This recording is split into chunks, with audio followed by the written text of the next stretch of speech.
오늘 우리에게 주시는 하나님 말씀 구약 성경 시편 133편 1절 한 절 말씀입니다.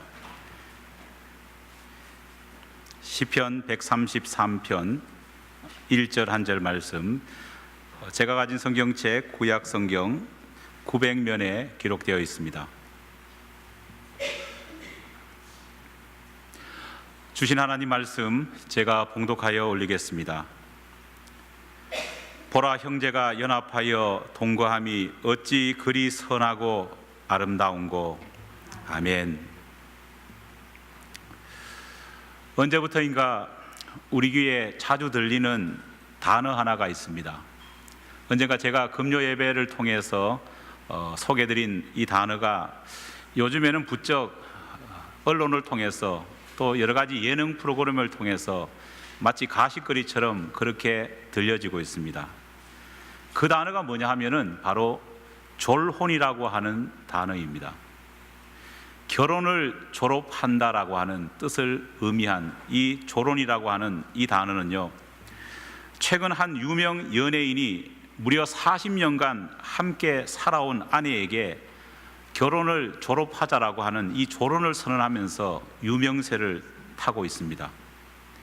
금년에도 그동안 사랑꾼 부부라고 하는 닉네임으로 알려져 있던 이 결혼 9년 차의 배우 김정현 씨와 아내 김유주 씨가 졸혼을 했습니다. 어느 날 남편을 그렇게 사랑하고 아내를 그렇게 사랑한다고 고백하던 이 사람들이 배우 김정현 씨가 아내 김유주 씨를 향해서 오늘부터 결혼을 이제 졸업하고 싶다, 졸혼을 선언한 겁니다. 이들의 졸혼 선언을 들으면서 사람들은요, 비난과 함께 또 동시에 어떤 사람들은 찬사를 보내기도 했습니다.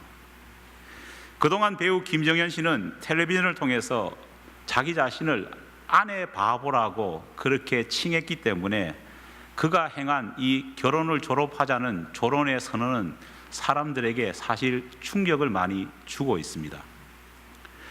졸혼이라는 말은 2004년 스기야마 유미코라고 하는 사람이 소스콘의 거만 이렇게 하는 책을 출발하면서 알려지기 시작했습니다.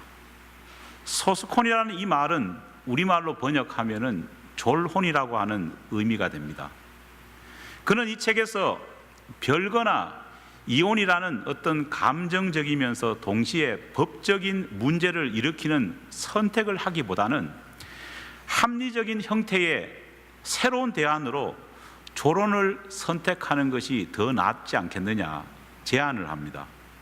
그는 졸혼은 법적인 혼인관계를 유지하면서도 자신의 삶을 다시 찾을 수 있는 최고의 선택이라 그렇게 책을 통해서 찬사를 합니다.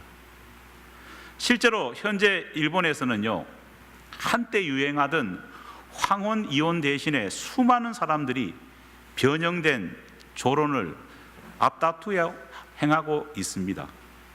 이젠 부부 중 누가 먼저 졸혼 선언을 상대방에게 하느냐, 이것이 요새 경쟁이 되어 가지고 우리가 젊은 시절 미팅을 나가면은 마음에 안 드는 상대가 있으면 어떻습니까? 먼저 차버리는 것이 멋진 것 아닙니까? 그것처럼 이제는 부부 사이에도 먼저 졸혼 선언하는 것이 멋진 하나의 트렌드인 양 그렇게 인식되고 있습니다. 언론기관의 조사에 의하면은 이 졸혼이라고 하는 모험을 시도하지 않지만은 실제로는 졸혼에 버금가는 그러한 부부들의 실상이 얼마나 많은지 모른다, 그렇게 보고되고 있습니다. 사랑하는 여러분, 부부란 무엇일까요? 또 결혼의 의미란 어떤 것일까요?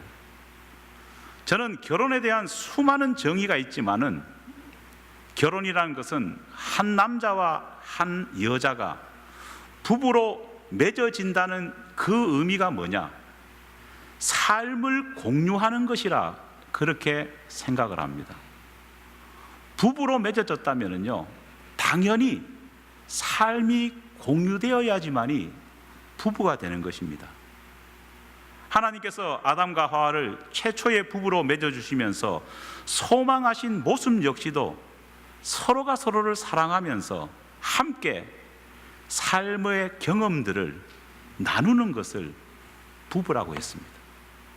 더 이상 홀로 외로워하지 않고 서로가 살아가면서 삶의 경험을 나누면서 아픔과 슬픔까지도 함께 나누는 것이 바로 부부의 본래 모습인 겁니다. 성경은 이러한 삶의 공유를요, 연합 혹은 동거함이라고 하는 용어를 사용해서 우리에게 설명해 주고 있습니다. 서로 연합함과 동거함은 단순히 밥을 같이 먹고 잠을 같이 자고 가벼운 대화를 나누는 것을 의미하지 않습니다. 이것은 단순히 함께 일시적인 젊은 시절 즐거움을 나누는 것을 뜻하지 않습니다. 진정한 연합, 참된 동거, 즉 실질적인 나눔과 섬김과 희생이 바탕이 될 때에 연합과 진정한 교제는 이루어질 수 있는 겁니다. 서로를 향해 자신을 베풀고 위로하고 인생의 모든 것을 공유하지 않는다면요, 참된 연합과 참된 교제는 이루어질 수 없습니다. 하나님께서는 이렇게 부부가 연합하듯 믿음 안에서 우리 성도들 역시도 똑같이 연합하고 교제하는 것이 선하고 아름답다, 오늘 본문을 통해서 말씀해 주고 있습니다. 하지만 오늘 우리가 살고 있는 세상에는요, 이러한 연합과 동거함 또 교제함, 이런 것들을 마치 거추장스럽고 촌스럽고 시대에 뒤떨어진 것이냐 그렇게 치부하고 있습니다. 이런 생각과 이런 이해는 하나님의 마음이 아니라 사탄이 주는 생각임을 우리가 기억해야 합니다. 하나님이 원하시는 것은 연합하고 동거하고 교제해야 되는 겁니다. 나누고 분리되어지고 공유하지 않는 것은요, 하나님이 주시는 생각들이 아닙니다. 그래서 히브리서 저자는 히브리서 10장 25절 말씀을 통해서 이런 말씀하고 있지 않습니까? 모이기를 피하는 어떤 사람들의 습관같이 하지 말고 오직 권하여 그날이 가까움을 볼수록 더욱 그리하자. 할렐루야. 주님이 다시 오시는 말세가 되면은 사람들이 흩어지고 모이지 않고 공유하지 않고 제각각이 살아가는 이런 모습이 분명히 일어날 텐데, 그럴 때일수록 그날이 가까운 것을 느끼면 느낄수록 더욱더 세상 사람들의 습관과 같이 하지 말고 함께 공유하고 나누고 연합하고 교제하자. 하나님께서는 우리에게 권하고 있는 겁니다. 얼마 전 한국에서 벌어진 장관 인사청문회에서 한 여성 장관 후보가 부동산 투기 의혹에 대한 이 패널들의 질문을 받으면서요, 해명하는 과정에서 이런 이야기를 하는 것을 제가 듣고 참 가슴이 아팠습니다. 무슨 말을 했느냐? 부동산 투기한 거 모르십니까? 그러니까요, 자신은 결혼한 후에 남편과 철저하게 다른 주머니를 차왔기 때문에 남편이 하는 일에 대해서는 전혀 모른다, 이런 답변을 했습니다. 그 답변을 들으면서 저게 가능한 일일까, 이런 생각을 해보았습니다. 하지만 재미있는 것은 이분이 이런 답변을 하자요, 다음 날 인터넷에 댓글들이 올라오고 평가가 올라오는데 수많은 여성단체와 여성들이 이분의 독립적인 마인드에 대해서 찬사를 보낸 것을 보았습니다. 하지만 세상 사람들은 이런 형태에 대해서 찬사를 보낼 수 있고 멋진 여성이라고 말할 수 있지만은요, 우리 그리스도인만은요 찬사를 보낼 수 없습니다. 왜냐? 그러한 결혼 생활은요, 하나님이 원하시는 참된 결혼 생활이 아닙니다. 그것은 결혼 생활이 아니고 무슨 생활일까요? 기숙사 생활입니다. 잠은 같이 자지만은 철저하게 다른 주머니를 차고 철저하게 다른 스케줄로 그렇게 살다가 저녁이 되면 다시 와가지고 함께 라면 끓여 먹고 함께 놀기도 하는 그런 것밖에 되지 않는다는 겁니다. 정말로 결혼을 했다면은 그분은 배우자와 함께 삶과 모든 것을 공유하고 경험할 수 있어야 합니다. 성경은 많은 구절에서 서로라고 하는 말을 강조합니다. 그래서 성경에 보면은요, 서로 사랑하라, 서로 섬겨라, 또 서로 기도하라, 이런 말이 얼마나 반복되고 있는지 모릅니다. 서로라는 말은 어떻게 실천할 수 있을까요? 혼자서는 서로라는 말을 결코 실천할 수 없습니다. 서로라는 말의 깊은 뜻을 실천하기 위해서는요, 그냥 피상적이고 관념적인 머리에서 맴도는 그런 것들로 서로를 실천할 수 있느냐? 그것도 될 수 없습니다. 서로라는 말을 실천하기 위해서는요, 반드시 상대방 대상이 있어야 되고 그 대상과 깊은 교제와 공유가 있어야지만이 서로라고 하는 이 말을 비로소 실천할 수 있습니다.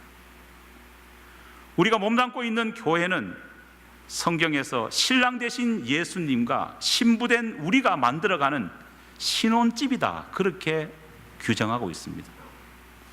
또 교회는 머리 되신 예수님과 몸이 함께 여러 지체가 연결되어 있는 한 몸이다, 그렇게 규정합니다.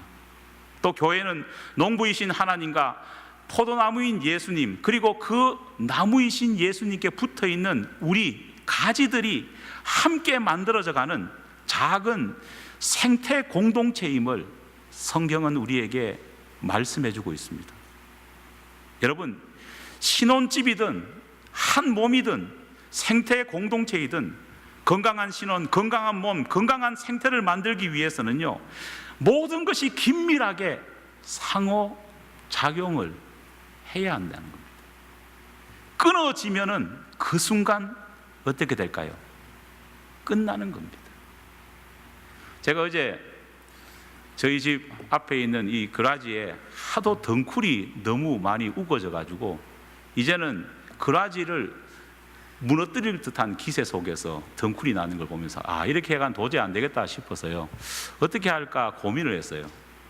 그러다가 낸 방법이 뭐냐, 뿌리에서 덩쿨이 쭉 뻗어 나오는데 한 중간 부분에 그 가지를요, 칼로, 이 가위로 다 잘라버렸습니다. 그런데 재밌는 것은 불과 하루도 지나지 않았는데요, 잘려진 윗부분이 시들시들해지는 겁니다. 그렇게 파랗게 무섭게 돋아나던 그 덩쿨이 중간을 잘라버리니까요, 채 하루가 되지 않았는데 시들해지는 것을 본 적이 있습니다. 신혼집의 부부 사이에도 사랑이라고 하는 이 역동적인 것이 순환되고 연결되어 있을 때만이 신혼 부부인 겁니다. 건강한 몫이도 어떻습니까?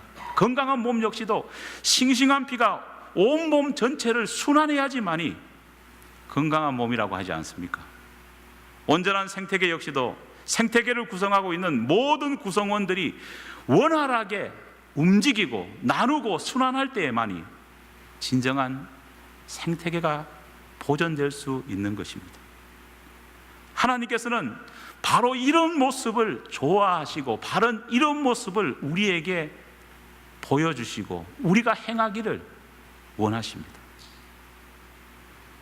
하지만 이런 진실한 모습이 점점 가정에서도 교회에서도 찾아보기 힘들어지고 있습니다. 진실함보다는 단순히 격심만을 따지고 행하고 참된 본 모습보다는 가식적인 태도가 더 추앙받고 드러내고 공유하기보다는 은폐하고 숨기려는 모습들이 이 세상의 세태로 우리에게 보여주고 가르치고 있습니다. 야고보가 야고보서 5장 16절을 통해서 권한 이러므로 너희 죄를 서로 고하며 병 낫기를 위하여 서로 기도하라, 이런 말은요, 부부 사이에서 심지어 교회 내에서 이제는 더 이상 찾아보기가 힘들어지고 있습니다. 교회 내에서는 가급적이면 자기 자신의 연약함과 약한 모습을 보이지 않으려고 합니다. 기도의 요구도 없습니다. 하나님이 원하시는 모습이 아니라는 겁니다. 가족 수련회를 꼭 입주를 앞두고 있습니다. 이번 가족 수련회를 기다리면서 여러분들은 어떤 바람과 소망을 가지고 있습니까? 저는 앞서 삶을 공유하는 부부가 진정한 부부라고 결혼에 대한 저의 견해를 말씀드렸습니다. 이번 수련회를 통해서 우리 모든 좋은 이웃 교회 지체들이요, 믿음과 삶을 조금이라도 더 함께 공유할 수 있는 기회가 되었으면 좋겠습니다. 자꾸만 분리되고 홀로 되는 것이 미덕이 되는 이 세상 속에서 형제 자매가, 특별히 믿음 안에서 하나님이 맺어주신 형제 자매가 연합하고 교제하는 모습은요, 하나님이 가장 기뻐하시는 일입니다. 갈라디아서 6장 2절을 보면은 우리가 그렇게도 신앙생활하면서 원하고 바라는 그리스도의 법을 온전히 성취하고 이룰 수 있는 비결이 제시되고 있습니다. 여러분, 그것이 뭔지 아십니까?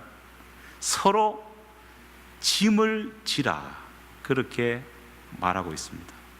이 말은 소위 우리가 흔히 일본말로 노가다라고 하는 그런 육체적인 노동을 해라, 그런 말이 아니지 않습니까? 그렇다고 이 말이 누구에게 부담을 씌워라, 그런 말도 아닙니다. 이 말은 서로에게 가장 필요할 때 필요한 곳에서 필요를 채워줄 수 있는 그런 공동체가 되라는 하나님의 명령입니다. 영적인 멘토와 동지를 찾기를 원하시는 분이 계시다면요, 이번 수련회를 통해서 그런 믿음의 친구들을 만드는 역사가 일어나기를 간절히 축원합니다. 삶 속에서 서로 도울 수 있는 믿음의 동지를 얻고 싶은 분이 계시다면 이번 수련회를 통해서 그런 친구를 만드는 계기가 되기를 간절히 원합니다. 하나님께서는 단순히 말씀 한 구절 더 배우는 수련회가 아니라 이렇게 함께 삶을 나누고 믿음을 나누는 경험을 통해서 수련회라고 하는 이 하나의 툴을 통해 우리의 신앙과 우리의 삶의 교제가 더 깊어지기를 원하십니다.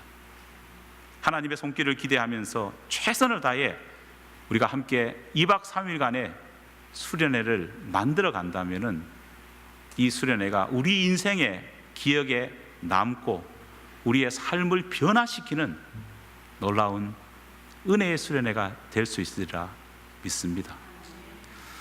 우리 교회 수련회는 일방적으로 말씀만 배우고 부흥회만 하는 수련회는 아닙니다.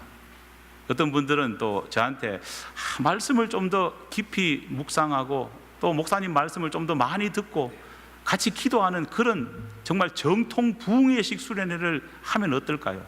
많은 부분 말씀하십니다. 그러나 저는 우리 교회 수련회가 지금 우리 교회 상황 가운데에 한 가지 목표가 있습니다. 우리들만 간다면요 그런 것이 가능합니다. 하지만 명칭이 무슨 수련회입니까? 가족 수련회입니다. 아동부부터 중고등부까지 청년까지 모든 세대가 함께 어울리고 그 수련회에서 함께 친해질 수 있다면요 그것보다 더 좋은 것이 어디 있겠습니까? 수련회를 통해서 놀라운 기적들도 많지 않습니까? 우리 아동부 중고등부 아이들이 다른 교회에서는 볼 수 없는 어른들의 이름을 알고 인사할 수 있는 계기가 수련회를 통해서 함께 뒹굴고 함께 교제를 나눔을 통해서 얻어지는 유익이 아닙니까? 수련회를 통해서 우리 모든 교우들이 많이 친해질 수 있는 역사가 일어나는 것이 우리 교회 수련회의 특징입니다. 사랑하는 여러분, 이번 수련회 역시도 더욱 뜨겁게 기도하고 말씀을 묵상합시다. 하지만 더욱 뜨겁게 우리의 어린아이부터 우리 장년까지 함께 진정으로 형제 자매가 연합하고 교제하는 그런 놀라운 하나님이 원하시는 성령의 법이 이루어지는 수련회가 되기를 간절히 축원합니다.